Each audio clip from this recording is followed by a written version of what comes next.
Gina is here to let you know that this is not what you do to your locks ever.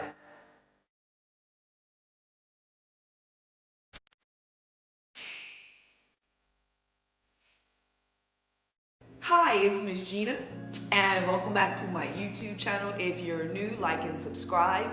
And also, before I dive into today's hot topic, I need to tell you about my coaching class.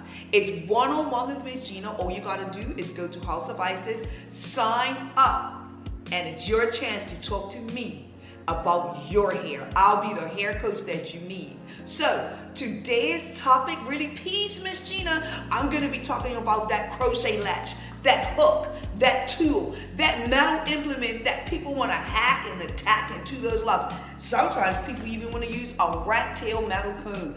I've seen it all. Seriously guys, I've been doing this for over 25 years, and I wanna tell you about the 3 things that is absolutely guaranteed to happen to your locks in a very bad way if you decide to use latches, crochet hooks, if you want to use any sort of forceful metal implement and force it through your locks and then drag it back through.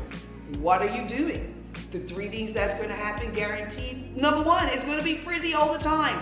This part of your lock that is smooth on me will be absolutely floppy and full of frizz. Why? Because you're producing that action every time you drag, poke, stab your locks with any of these things. Look, let me show you something. I'm talking about a rat tail comb. This has no business being poked through your lock structure.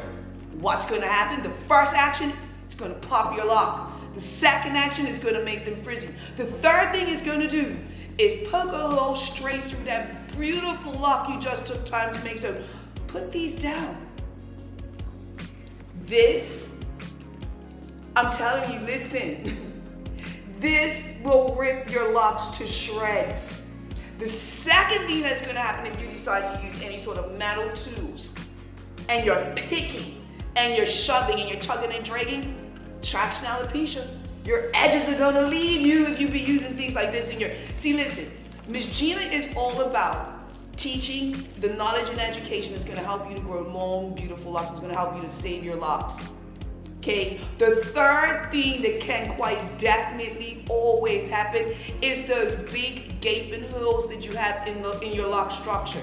Okay, because trust me, if you want to take a rat tail comb and poke holes in your locks and think that's going to take the frizzies out, I'm going to tell you, it's never going to work, because it can't. You're producing all the static electricity within your lock shaft that's making your locks turn frizzy. Ooh, this is simple science, guys. So listen, Miss Gina's gonna tell you the only things you ever need to be using on your locks to maintain them, along with the House of Isis lock kit, is your 2 hands. And that's gonna be in another video. When you like and subscribe to my YouTube channel, of course, when you take those coaching classes, of course, you can learn all about these things that Miss Gina's talking about today, right now. So, let me reiterate. What are we talking about? It's that crochet needle. It's that latch. It's that rat tail comb. It's that hook. Whatever you're using in your locks, there are 3 things that's going to happen to your locks if you're not using your hands. Okay?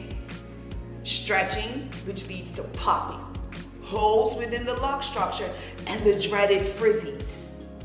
Okay, so listen, if you want to stop this action from happening, take a coaching class, because I can show you what not to do to avoid your locks having holes in them, to avoid the frizziness, all that fluff that you're doing and you're causing to happen.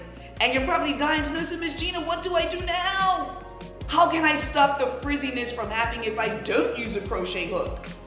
How can I actually even get locks to lock and form if I'm not using some sort of, what's this, a whole crochet tool with 5 hooks in it? How can I make the frizzies go away if I'm not using a rat tail comb, poking holes into the solid structure of my lock, causing all those holes anyway? What do I use?